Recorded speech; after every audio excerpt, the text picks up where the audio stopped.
สาธุชนท่านผู้ฟังทั้งหลายทุกท่านทุกคนอันเป็นที่ฮักอันเป็นที่นับถือของตัวเจ้าวัดหนองตองวันนี้รายการธรรมะก่อนนอนณต่างสถานีวิทยุศูนย์การเผยแพร่ธรรมของวัดฝ่ายหินในมหาลัยเชียงใหม่วันนี้ญาติโยมตรงกับวันอังคารทุกวันอังคารตั้งแต่เวลาบัดเดี๋ยวนี้เป็นต้นไปตัวเจ้าวัดหนองตองจะได้นำเอาธรรมะมามาจามาเตสนาแก่ญาติแก่โยมท่านทั้งหลายได้ฟังกันเป็นยายพ่องพอออกไม่ออกหนาวก็ที่วัดหนองตองนั่งฮ้อนเนอะเวลาประเดี๋ยวนี้ฮ้อนแต่ว่านี่ฝนตกลมมากบเขียดอึ่งอ่างก็ฮ้องกันอบอึ่งอ่าง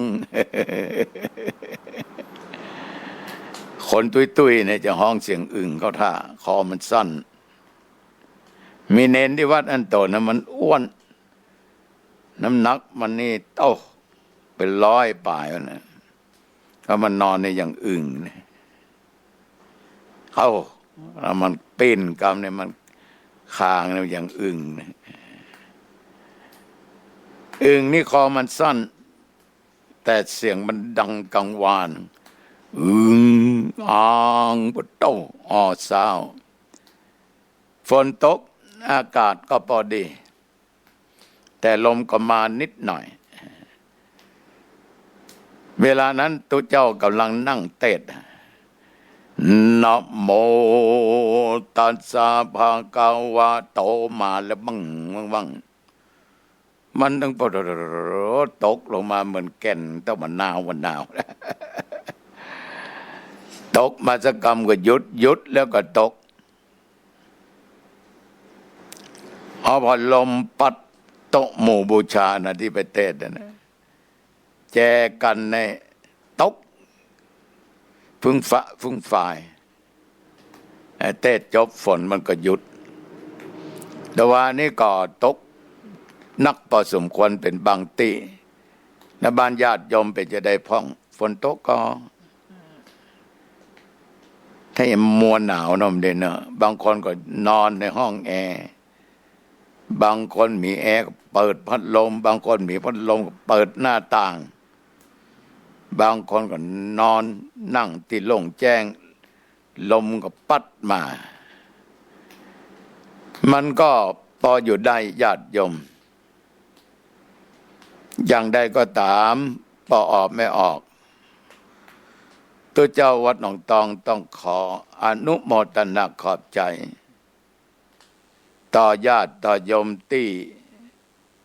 ตั้งอกตั้งใจฟังธรรมะจากตนอาตมาภาพระยะนี้ข่าวที่ดังที่สุดก็เกี่ยวกับโรคภัยไข้เจ็บเกี่ยวกับโรคภัยไข้เจ็บโควิดบ้าง19อีกโคโรนาชื่อเหมือนรถโคโรนาแต่มาก็สวาดเป็นพระคาถาว่าโคโรนาโรคโคโรนาไม่มีวินาศสันตุจงวินาศชิบหายไปโคโรนาวินาศสันตุพอไม่ออกญาติโยมยังไม่นี่ก็ดังนะจากทางอันคนกับกายไปทางอันคนก็เลยตื่นตระหนกกันถ้าว่าโยมอาตมาก็ใส่มากับหน้ากากนะกันว่าดีกว่าแก้แต่มันแย่จะแก้ไขบัตันอย่างเน้นน้อยที่วัดนะเขาบักคัดใส่นะ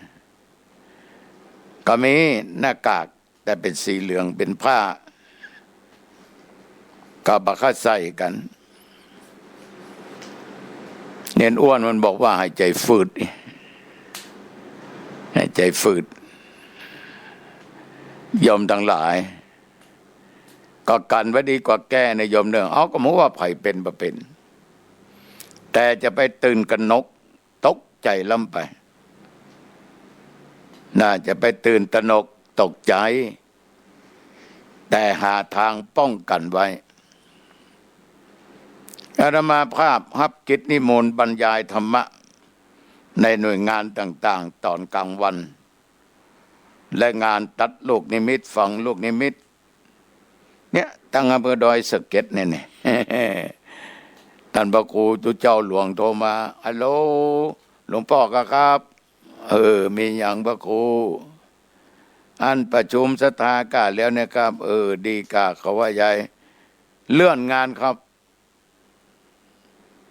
หลวงพ่อครับจำเป็นต้องเลื่อนครับเพราะเขากลัวครับตุลุงก็กลัวเหมือนกันนะเอาไปหูได้ว่าตุหลวงวัดนั้นจะมาเป็นคนนั้นคนนี้จะมาเป็นเขาก็กลัวฉะนั้นเลื่อนได้ก็ดีนิมนต์บรรยายแต่ทำเมืองตอยทางเทศบาลและพ่อกำนันผู้ใหญ่บ้านนิมนต์ไปเลขาส่วนตัวเพื่อก็โทรมาแล้วก็กับพ่อกำนันสวัสดีครับตุลุงมีอย่างโยมกำนันอันที่นิมนต์ไว้นะครับขอเลื่อนโอกาสหน้านะครับระยะนี้โรคร้ายกำลังระบาดไม่มีปัญหาคุณโยมก็กลัวอาตมาก็กลัวฉะนั้นจึงบอกว่ากันว่าดีกว่าแก้ถ้ามันแย่จะแก้ไขบัตันรายงานหน่วยงานราชการว่าตั้งวัดตั้งวาก็หยุดกันประชุมใหญ่ๆก็หยุดงานนั้นงานนี้ก็หยุดเพิ่นถือว่าที่ไหนเกิน20 คนเนี่ยอันตรายเป็นการชุมนุมกันเกิน20 คนถ้ามันบ่เป็นก็คือบ่เป็นนะญาติโยมอย่างงานศพงานซากเนี่ยการเป็นการตายญาติพี่น้องมิตรแก้วสหายคำหูจักคนที่ตายก็ต้องปากันไปละไปก็นั่งเก้าอี้นั่งนั่งจ่าดีพ่องเล่าขวนเพื่อนพ่องคนหอมถึงสปะเนาะนะมันมี2 คนแล้วก็มาเล่าขวนนี่ก็นักแก่อีนั้นอย่างอันไอ้นี่หญิงอีลูกอีนั้นดีลูกไอ้นี่บัดนี้ปัดเมียละเงี้ยยังมันตันจบบางลูกบางคนก็ลูกมันหายก็ว่าดีว่าแต่ไหนไปวัดไปบวชเนี่ยอยู่กับตุเจ้ายักหายเหมือนเพศเหมือนยักเขาอย่างให้ตุเจ้าบวชเดี๋ยวนี้เปิ้นก็งดกันไปหลายตีละบวชปิดภาคฤดูร้อนฉะนั้นญาติโยมทั้งหลายท่านผู้ฟังทั้งหลายทุกท่านทุกคนก็อย่าประมาทก็แล้วกันนะสร้างแต่สิ่งที่ดีสิ่งที่งามไว้ชีวิตของคนเฮาในญาติโยมถ้ามันมีดีมันมีความสุขถ้ามั่วแต่ความชั่วมันจะมีความทุกข์ดีมากดีน้อยชั่วมากชั่วน้อยเหลือแต่การกระทำทางกายทางวาจาทางด้านจิตใจก็จะเอาเรื่องเปรตเป็นเปรตแต่ว่าได้เกิดเป็นเทพบุตรมาแน่นะญาติโยมแต่ว่าบุตรเทวดาเกิดเป็นเปรตอสุรกายก็ได้ตกสู่หม้อนรกอเวจีก็ได้อย่างเฮาเนี่ยกะต่อไม่ออกทั้งหลายที่ฟังตัวเจ้าเนี่ยเอาตายชาตินี้อาจจะเกิดเป็นเทวบุตรเทวดาหรือบ้านก็เกิดเป็นเพศเป็นผีกันเข้าอยากน้ำอดอยากก็เหมือนกับเศรษฐี2 คนผัวเมียนั่นกันเนาะโยมเนาะที่ทุกเจ้าเคยเทศเคยเคยจาญาติโยมฟังมีเขามีของมีเงินทองนับมาได้80 โกฏบท ตุเขาได้สัก2-3 โกฏอ่ะเนี่ยแป่งวิหารที่ศึกษาธรรมปฏิบัติธรรมกันมันแล้วอย่างกระหม่อมเศรษฐี2 คนนี้ก็ทำดีนะยอมฮื้อตาลตัวเจ้าประเนนมาบิณฑบาตก็ใส่ส่งข้าวสารจังหันตานกันเข้าฟังเทศน์ฟังธรรมเหมือนกันเพราะเป็นเศรษฐีโลกหมดเงินไปหลายแสนหลายโกฏอ่ะสาธุชนญาติโยมบักกรรมเศรษฐี2 คนผัวเมียตายปุ๊บปุ้นไปเกิดเป็นเปรตกันเข้าอยากน้ำอยู่ในป่าช้าพุ่นแล้วมีเสื้อผ้ามาสวมมาใส่ตัวเป็นเปรตกันเข้าอยากน้ำคนบางคนบาตายก็เหมือนเปรตเหมือนกันนะมนุษย์สเปรตโตมนุษย์เปรตที่จังเอี่ยวจุเอี่ยวหลอกเอี่ยวลวงเปิ่นกาเนี่ยมาตานตายเป็นเพศละว่าเป็นทุเจ้าว่าเป็นเน้นว่าเป็นคนบ้านนะคนขี้จุคนขี้หลอกอันนี้เป็นว่าเปรตอสุรกายมาเกิดสาธุชนญาติโยมทั้งหลาย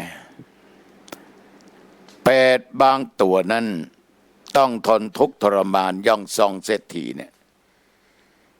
กันเข้าอยากน้ำมีผ้าใส่ก็ไปบอกให้ลูกสาว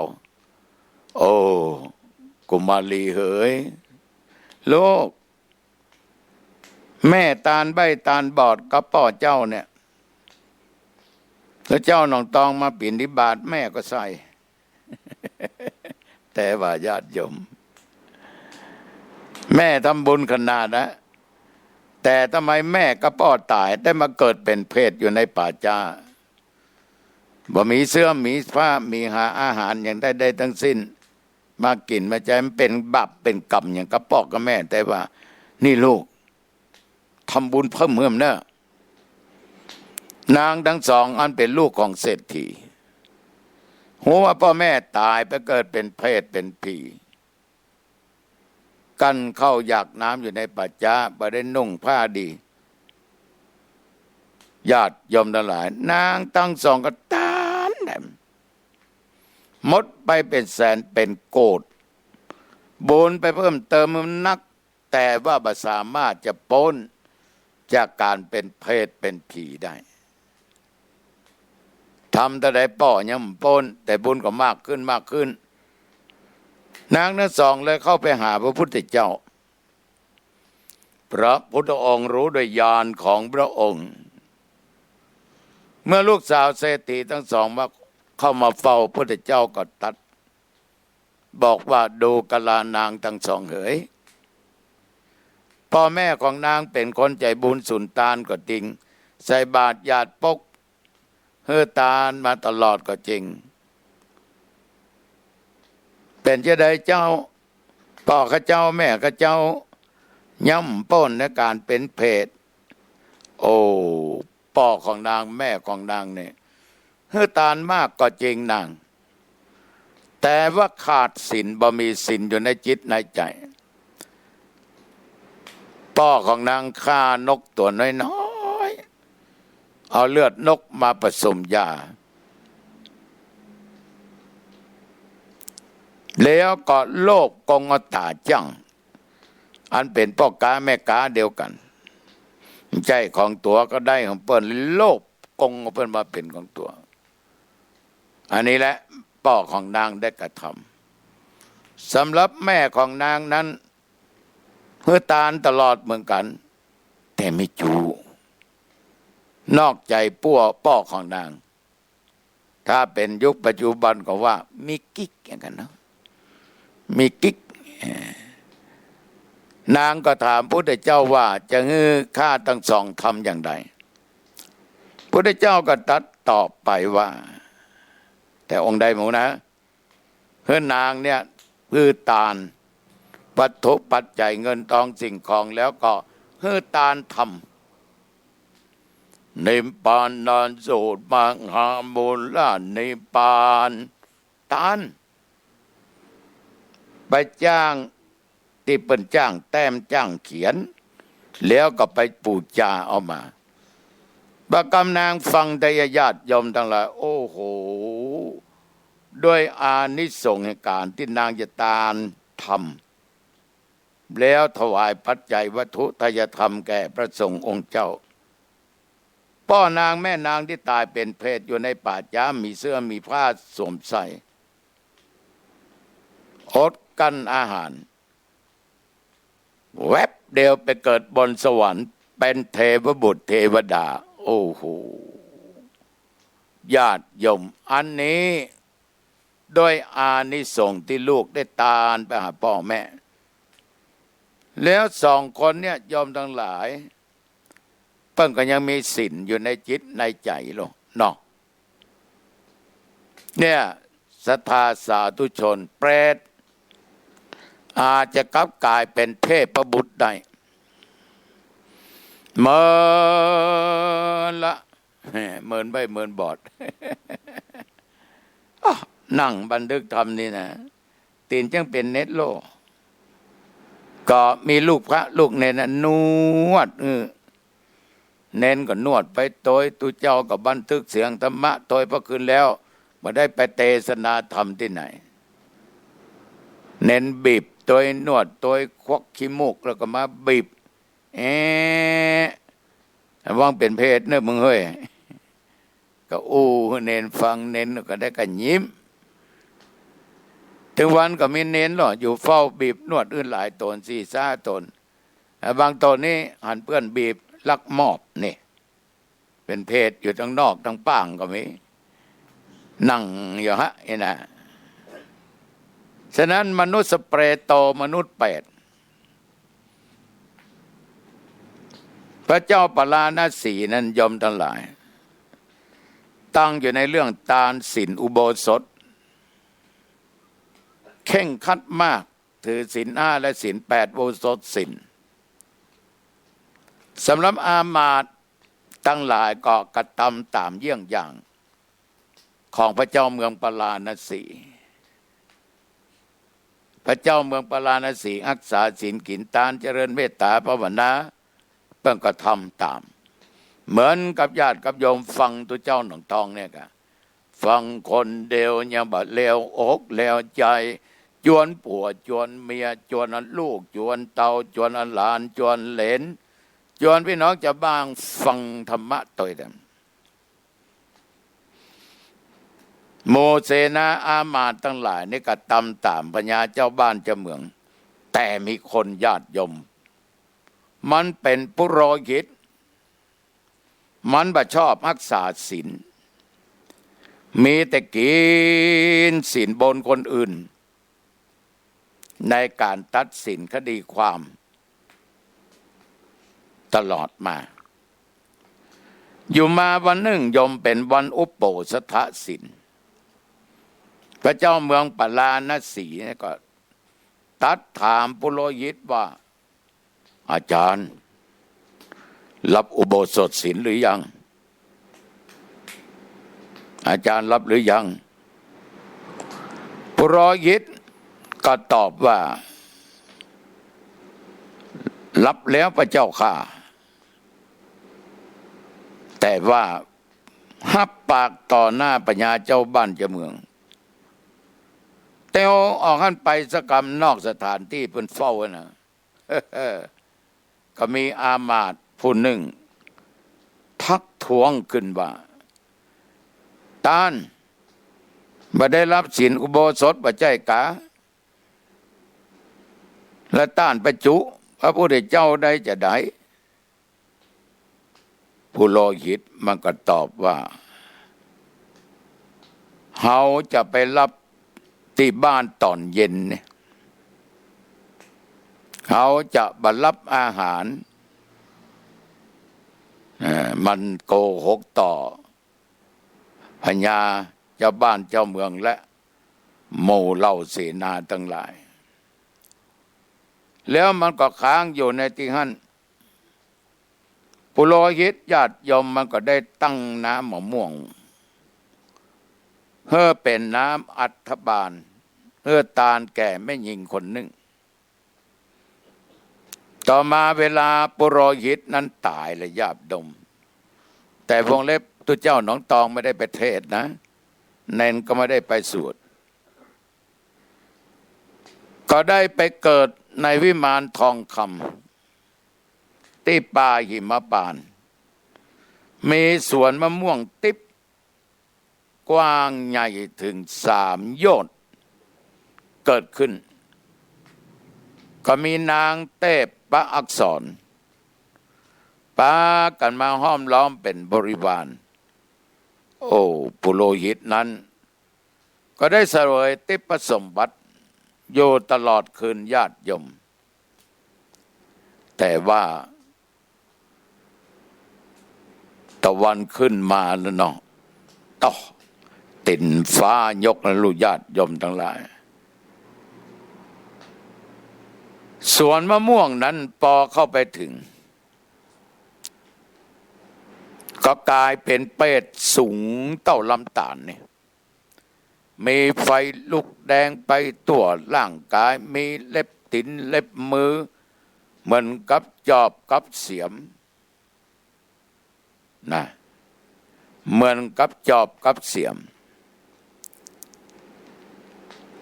ทีนี้ญาติโยมทั้งหลายเปรตตัวเนี้ยมันก็ออกหากินมันก็ร้องให้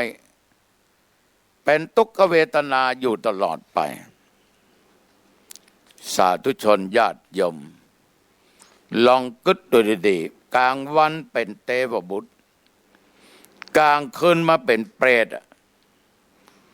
มนุษย์สเปโตมนุษย์บางคนบ่มีศีลมีธรรมกลางวันนอนหลับอึ้งปึ้งอึ้งปังกลางคืนนี่แปลงอย่างตาแมวนะซ้อกินหนูซ้อกินสัตว์ไปเอาลักเอาจกเปิ้นมีลูกยุคปัจจุบันนี่ญาติโยมทั้งหลายมนุษย์สเปรโตมนุษย์เปรตนี่มีนักแต่วัดหนองตองมีนะวัดหนองตองมีจามดีก็หลายเหมือนกันไปหมูกับไผ่มนุษย์สเปรโตมนุษย์เปรตมนุษย์ดิลฉานโนมนุษย์สัตว์เดรัจฉานมนุษย์นิรโยมนุษย์สัตว์นรกญาติโยมทั้งหลายมนุษย์มนุษย์โสมนุษย์จริงๆคือคนที่มีศีลมีธรรมเหมือนกับพอออกที่ฟังตัวเจ้าหนองตองอย่างเงี้ยเนี่ยเหมือนกับเน้นน้อยทั้งหลายเอามือตีหน้าแข้งนั่งตุ๊บตับตุ๊บตับตีน่องพ่องยังพ่องนี่หรอเป็นประจำก็มีฮั่นวันจะมายึดโทรศัพท์เน้นเขาคนเดียวมี2 เครื่อง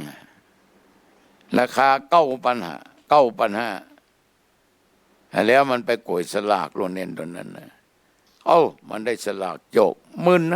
15,000ถึงพ้นถึงแพ้ได้10,000 ปลายฝากไปไหมโทรศัพท์ยึดไปหมดถามว่าเน้นเครื่องนี้เท่าไร5,000ครับเครื่องนี้4,500ครับไอ้อ้วนไม่ว่าครับไม่หรอกเน้นอ้วนมันมีแล้วเนาะ3-4 ตนโดนยึดโทรศัพท์มันดีเนอะพ่อเหมือนคนติดเหล้าติดยาเนาะเหมือนคนติดยาติดหยังญาติโยมท่านผู้ฟังทั้งหลายมันเป็นสิ่งเสพติดชนิดหนึ่งยึดมาไว้ในห้องมันถึงมาเฝ้าถึงวันมันก็ได้โทรศัพท์เดี๋ยวนี้ก็ใจ9 โมงมาเจ้ามันเป็นเทวดาหรอกมาเจ้าเป็นเทวดาหันตัวมัน6 โมงแรงมันจะออกเป็นเพศละก็เลยบอกว่าโทรศัพท์มาคืนทำงานมันมารับมันนอนง่ายๆก็แบบญาติโยมทั้งหลายเนาะเนี่ย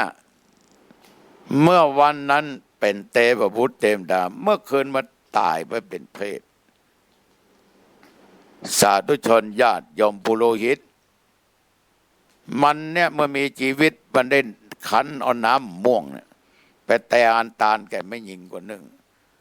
ตายก็ไปเกิดบนวิมานทองคำที่ป่าหิมพานต์ มีสวนมะม่วงติ๊บกว้างใหญ่ถึง3 โยชน์ดังที่กล่าว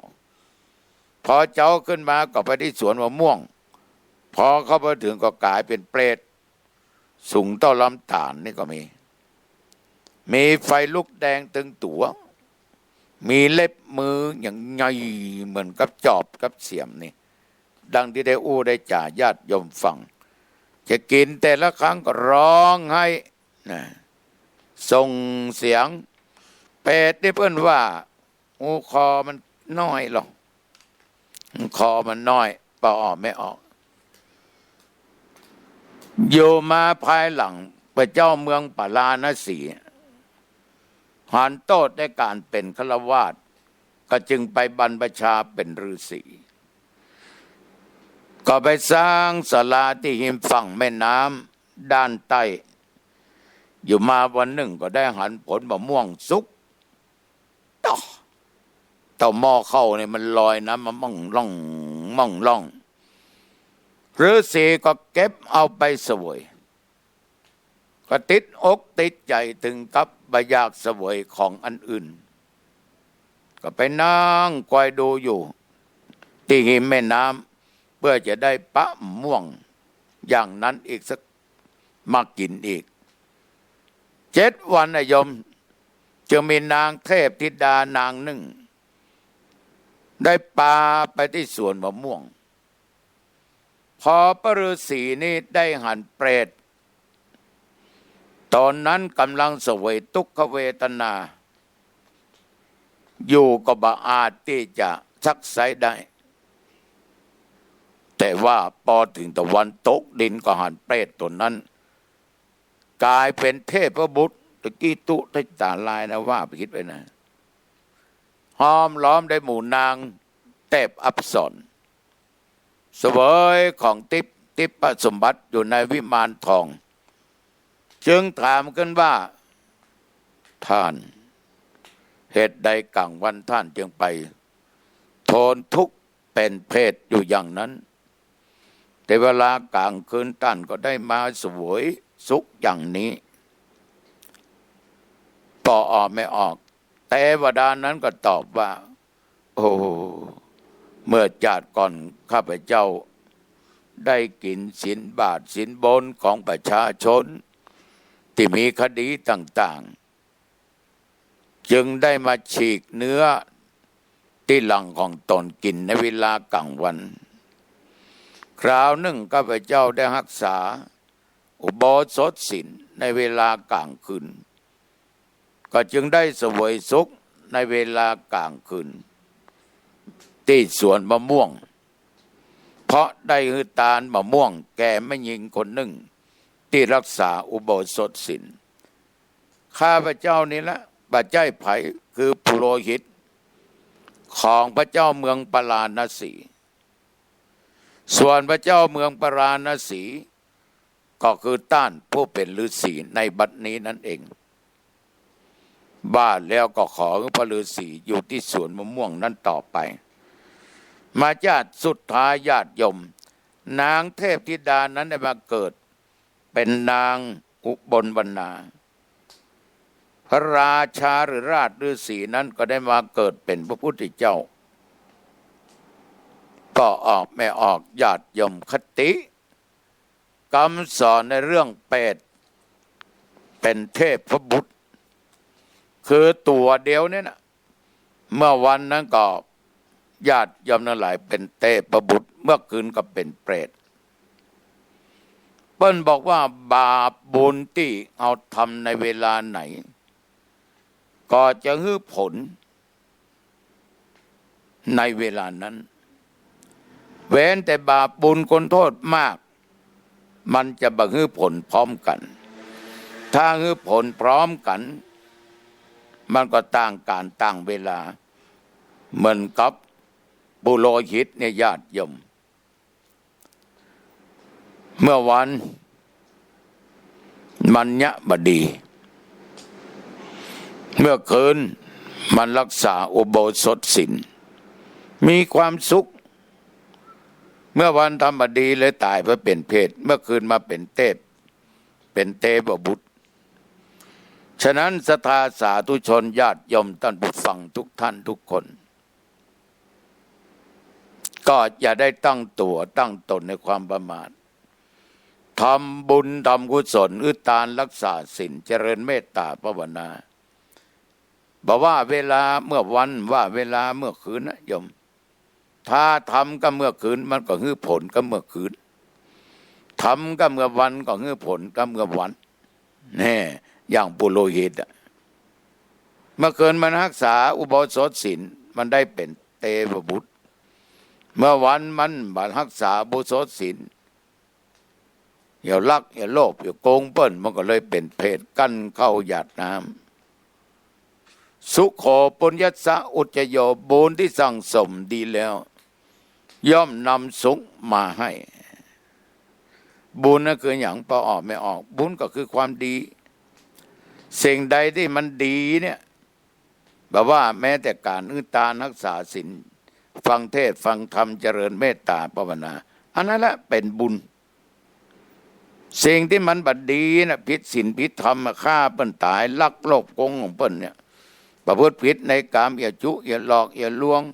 เป็นเน้นก็บ่ดีจุครูบาอาจารย์นี่นะตายแล้วเป็นเพศคอยาวปากแหลมพุทธโมสังโฆเด้อเป็ดอ้วนเป็ดผอมมันมีหมดในยุคปัจจุบันนี้ฉะนั้นก็ออกไม่ออกท่านทั้งหลายเราก็ต้องสั่งสมบุญถึงวันนี้ท่านทั้งหลายได้อยู่ได้กินอยู่เย็นเป็นสุขหิมากาขึ้นอันใดก็สมปรารถนาอันนั้นพระโยมสร้างไว้ทั้งอดีตและปัจจุบันไม่เลือกการไม่เลือกเวลาโยมสร้างมาด้วยดีตลอดบุญนั้นจึงส่งผลเป็นความสุขตมาเชื่อนะเชื่อญาติโยมที่นั่งฟังเนี่ยบางคนนี่จะค้าจะขายก็ได้กำไรบางคนนี่ญาติโยมเอายังเนี่ยเปิ้นกาตัวกาเปิ้นได้กำไรมันปุ๊ดตื่นเนี่ยจะได้แต่มันได้อย่างญาติโยมบางคนซื้อหวยยังถูกอยู่ชาวบ้านชาวจองบางคนก็ว่าจอกปอกไหนก็ปอจอวอไหนก็ควักเป็นว่ามันมีอยู่แล้วเป็นยังไงมันซื้อหวยมันถึงถูกมันถึงถูกมันก็โรยซ้ำเข้าไปก็เพราะว่าเปิ้นสร้างบุญสร้างกุศลไปนักไอ้เฮาเมินฟ้าแม่เตื้อทำเหี้ยเตื้องหอม20 บาทเอาเปิ้นถึง12 ล้านมันดีว่า อันนี้แล้วแต่บุญวาสนาได้โยมเด้ออย่างใดก็ตามอาตมาภาพก็ต้องขอฝากกับญาติกับโยมเอาละดึกแล้วเนาะดึกแล้วเอาปิดประตูบ้านนี่มิดชิดนะโยมนะเดี๋ยวมันได้นะโจรขโมยเข้ามาได้นะขึ้นหอขึ้นเงินปิดประตูเงินปิดหน้าต่างเนี่ยเก็บของที่มีค่าไว้เป็นที่เป็นตางเนี่ยและอาบน้ำเนี่ยเนอะอาบน้ำเปลี่ยนผ้าเปลี่ยนครัวจะไปอย่างเน้นก่อนนะไปอย่างคนที่ฟังนี่นะเน้นน้อยบางคนนะหน้าหนาวใน7 วันนี้จะอาบสัก4-5 วันแปะไว้วันวะยิ่งคนอ้วนๆสมัยพอออกไม่ออกญาติโยมได้ว่าเข้าไปนะเล่นบ่ได้ฉะนั้นคนเรานี่ญาติโยมทั้งหลายดึกมาแล้วเมื่อวันยักการงานอาบน้ำเนี่ยเปลี่ยนผ้าเปลี่ยนครัวจะกินเนี่ยก็กินจะดื่มน้ำก็ดื่มเนอะเก็บของอะไรที่โยมจะใจเนี่ยเอามาไว้เป็นตี้เป็นแห่งการลืมบรรพุกโยมจะไปยักการเนี่ยงานถ้ามีห้องพระก็เข้าห้องพระมีห้องพระก็ห้องนอนนั่นนะหันหน้าไปทางใดก็ได้พุทธรูปต้องมีกุจอกกุแจงกุมุมกราบครั้งแรกอะระหังสัมมาสัมพุทโธภควาพุทธังภควันตังอภิวาเทมิกราบเป็นครั้งที่ 2สวากขาโตภควตาธัมโม ธัมมังนัมมัสสามิกราบสุปฏิปันโนภะคะวะโตสาวกสังโฆสังฆังนะมามิกราบครั้งที่สี่นึกถึงคุณพ่อคุณแม่ปิตาคุณนังมารดาคุณนังนึกถึงพระคุณของท่านพ่อเป็นผู้ให้ชีวิตแม่เป็นผู้ให้กำเนิดเกิดเอามาเลี้ยงเอามาจนเอามีอายุปุ่นนี้กราบครั้งนี้นึกถึงคุณพ่อคุณแม่ว่าเปิ้นมีพระคุณเปิ้นเป็นพระของลูกทุกๆคนแม้แต่ทุกเจ้าหนองตองก็มีพระคือพระบิดาพระมารดายมกราบครั้งที่ห้านึกถึงครูบาอาจารย์อุปัชฌะครูที่เปิ้นได้ถ่ายทอดศิลปะวิทยา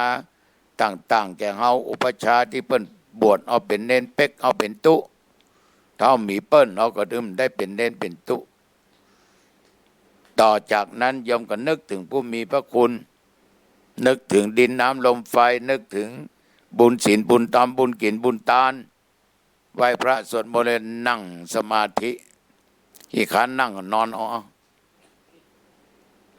นั่งท่าใดก็ได้ยมทั้งหลายนั่งพอสมควรจะได้กำหนดเวลาว่าทั้งอันนาทีเท่าอีนาทีพอสมควรก็แผ่เมตตาเลยจะเอาสเปสตาสัตว์ทั้งหลายนั้นก็ได้หรือนึกเอาในใจก็ได้ขอแผ่เมตตาแก่ผู้มีพระคุณล่วงลับดับกันไปจะเป็นปู่ย่าตายายพ่อแม่กับผัวกับเมียกับพี่กับน้องกับลูกเต้ากันเหลนสรรพสัตว์ทั้งหลายตัวแผ่เมตตาเตบุตรเทวดาเทพอารักษ์ญาติโยมทั้งหลายเจ้าบ้านเจ้าจองผีหอผีเงินผีปู่ผีย่าตลอดเจ้ากรรมนายเวรแผ่เมตตาแก่ตัวเองข้าพเจ้าเกิดมาชาติไหนชาติใดก็ตามอันว่าความทุกข์ความยากความอดความอยากอย่าได้เกิดมีแก่ข้าพเจ้าอธิษฐานเอาเรียบร้อยญาติโยมนึกถึงศีลห้าวันนี้ข้อหนึ่งบ่ฆ่าสัตว์ข้อสองบ่ลักบ่โลภบ่โกงไผข้อสามบ่นอกใจผัวนอกใจเมียข้อสี่บ่จุบ่หลอกบ่ลวงบ่ด่าบ่ติศีลนินทาเล่าหน้าจากขวนไผข้อห้าวันนี้บ่ดื่มบ่เมาบ่เสพยาเสพติดโอ้โหจิตใจสดใสบริสุทธิ์หลับสบายนะโยมนะตื่นมาสบายนะโยมนะคนมีศีลตื่นมาเมื่อเจ้าหน้าตาสดชื่นเอาละเป็นเวลาพอสมควรเนาะดึกแล้วเนาะอายุวันโนสุขังปานลังพบกันใหม่โอกาสหน้าเจริญพร